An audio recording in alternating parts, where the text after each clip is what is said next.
अस्सलामुअलैकुम friends, my name is Anas Malik and welcome to the Anu TV. दोस्तों, इस दुनिया में एक मुल्क ऐसा है जहां आप मर्डर कर सकते हैं, यानी उसके कानून के मुताबिक वहां मर्डर करना अलाउ है। खैर, ये तो हुआ मजाक, लेकिन क्या आप जानते हैं कि इस दुनिया में एक मुल्क ऐसा है जहां आप चोरी कर सकते हैं। जी हाँ, उस कंट्री के लॉज के मुताबिक वहां रॉबरी करना बेसिकली लीगल है। लेकिन वो किस मुल्क में है, इसके लिए आपको ये पूरी वीडियो देखनी पड़ेगी।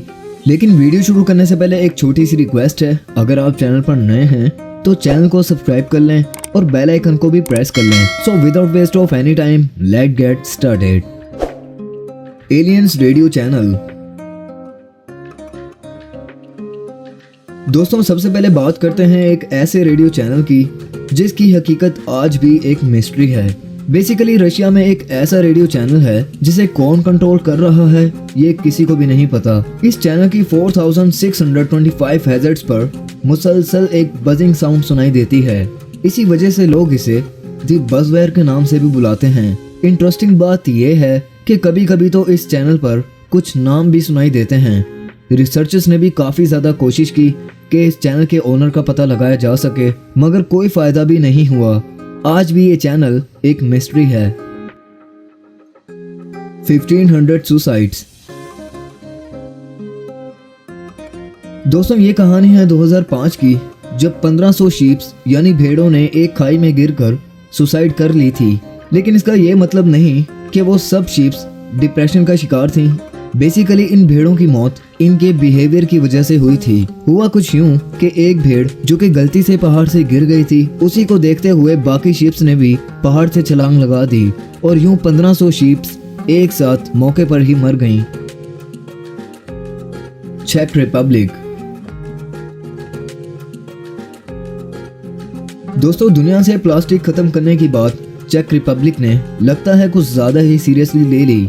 यानी इन्होंने रीफिल करने का प्रोसेस शुरू कर दिया है। मिसाल के तौर पर, अगर आपका शैम्पू खत्म हो जाता है तो आप उसी बोतल को शॉपिंग मॉल ले जाएं और उससे दोबारा रीफिल करवा लें। इससे दो फायदे हो सकते हैं। नंबर एक, प्लास्टिक तो कम होगी ही, मगर कंपनी को प्लास्टिक की बोतल्स भी कम बनानी पड़ेंगी। Italy amazing law. दोस्तों, इटली में चोरी करना जायज है। जी हाँ, आपने ठीक सुना, इटली में खाना चुराना बिल्कुल लीगल है। वहाँ की सुप्रीम कोर्ट ने ये अनाउंस कर दिया है कि वहाँ के लोग खाना चुरा सकते हैं, लेकिन इसकी भी दो कंडीशंस हैं। नंबर एक, आपका गरीब होना लाजमी है, और नंबर दो, अगर आपने 3 दिन से कुछ भी नहीं खाया तो आप किसी भी शॉप से खाना चुरा सकते हैं। और अगर आप पकड़े भी जाते हैं तो ना आपकी इंसल्ट की जाएगी और ना आपसे फाइन लिया जाएगा। सो रिस्पेक्टफुल। दोस्तों, अब आप इस लेटर को पढ़ें। ये लेटर 3 या 4 साल की बच्ची जिसका नाम कैटी है, उसने गूगल को लिखा था। जी हाँ, गूगल को, क्योंकि उसके डैडी का बर्थडे आ रहा था जो कि गूगल कंपनी में काम करते थे। कैटी के पापा को सिर्फ सैटरडे की ही छुट्टी मिलती थी, लेकिन उनका बर्थडे वेडनेसडे को आ रहा था और कैटी ने इस लेटर में गूगल से वेडनेसडे की छुट्टी मांगी थी। ये लेटर गूगल के मैनेजर तक पहुंच गया और गूगल को इतना ज्यादा अच्छा लगा कि उसने वापस कैटी को भी रिप्लाई किया। उस रिप्लाई वाले लेटर में गूगल ने लिखा था कि हम आपके डैडी को 1 हफ्ते की छुट्टी दे रहे हैं ताकि आप लोग अपने डैडी के साथ कुछ टाइम स्पेंड कर सकें। Wedding certificate. दोस्तों, वियतनाम एक ऐसी कंट्री है जहां आपको शादी करने के लिए एक सर्टिफिकेट पास करवाना पड़ता है, वो भी मेंटालिटी का, यानी आपका ज़हनी तवाज़ुन दुरुस्त है भी या नहीं। अगर नहीं तो आप कभी भी वियतनाम में शादी नहीं कर सकते। मिसाल के तौर पर, आपको कोई फोर्स तो नहीं कर रहा शादी करने पर, या आपका जहन अभी भी बच्चों वाला तो नहीं। अगर नहीं तो आपको एक अप्रूवल दिया जाएगा जो कि मेंटालिटी का होगा, और वो सर्टिफिकेट दिखा कर ही आप वियतनाम में शादी कर सकते हैं। A fake son।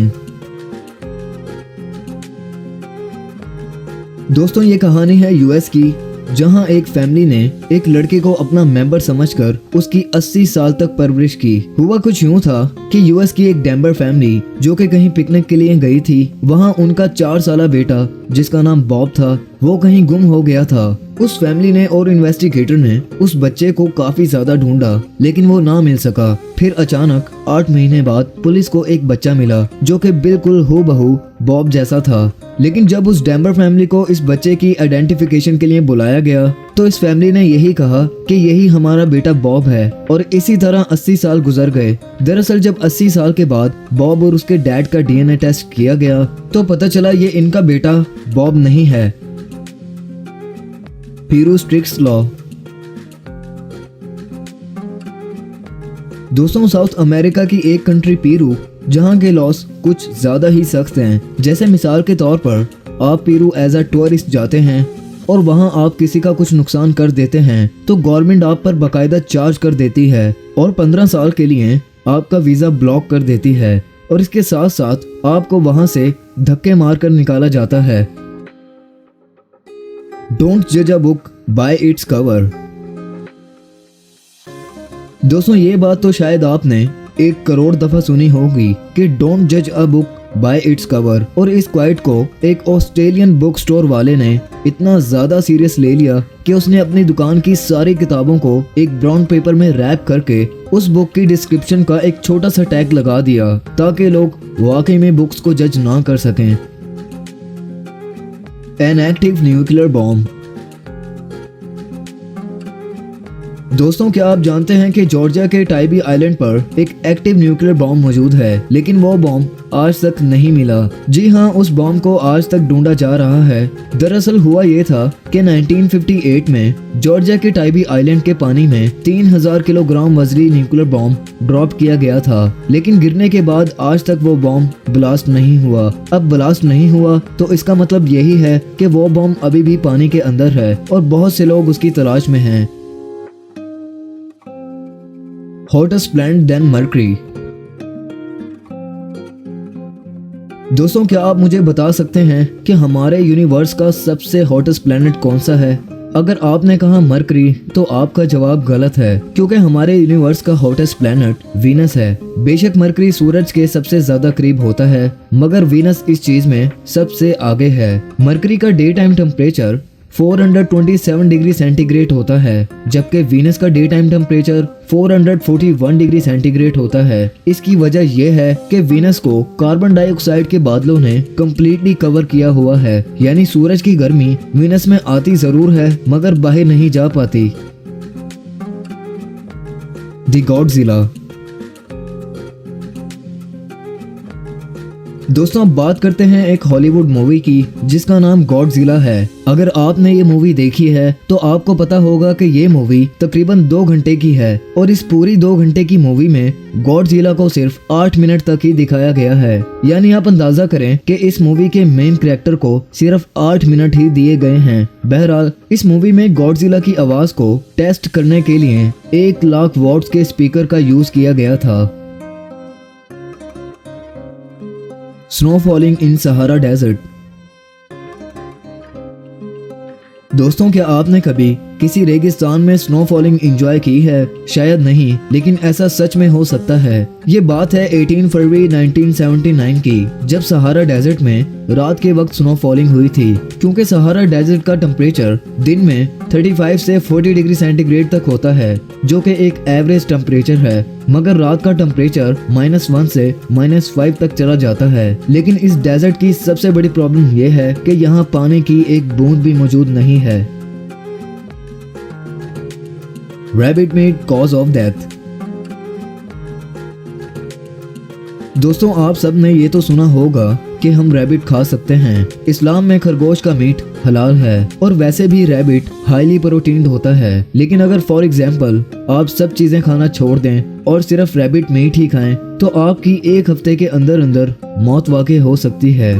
बेसिकली इंसानों को एक बैलेंस फूड की जरूरत होती है, जैसे प्रोटीन, विटामिन्स, कार्बोहाइड्रेट्स और फैट्स वगैरह। लेकिन खरगोश में प्रोटीन सबसे ज्यादा होता है, जबकि बाकी डाइट्स ना होने के बराबर ही होती हैं। इसीलिए लगातार रैबिट खाने की वजह से बॉडी में प्रोटीन ओवरडोज हो सकता है, जिसकी वजह से इंसान प्रोटीन पॉइजनिंग के बाइस मर सकता है।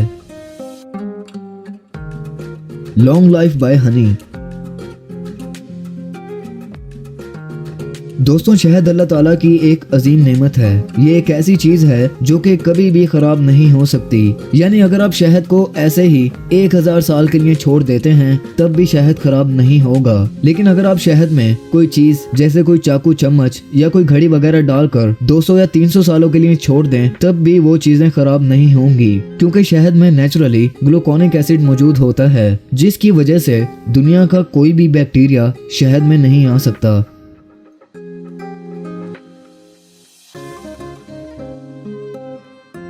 तो दोस्तों ये थी आज की वीडियो। अगर आपको वीडियो पसंद आई है तो वीडियो को लाइक जरूर कर दें और ऐसी अमेजिंग वीडियोस देखने के लिए अन्नू टीवी को सब्सक्राइब कर लें और बेल आइकन को भी प्रेस कर लें। तो मिलता हूँ आपसे नेक्स्ट वीडियो में, तब तक के लिए अपना और अपने घर वालों का बेहद ख्याल रखें। अल्लाह हाफिज।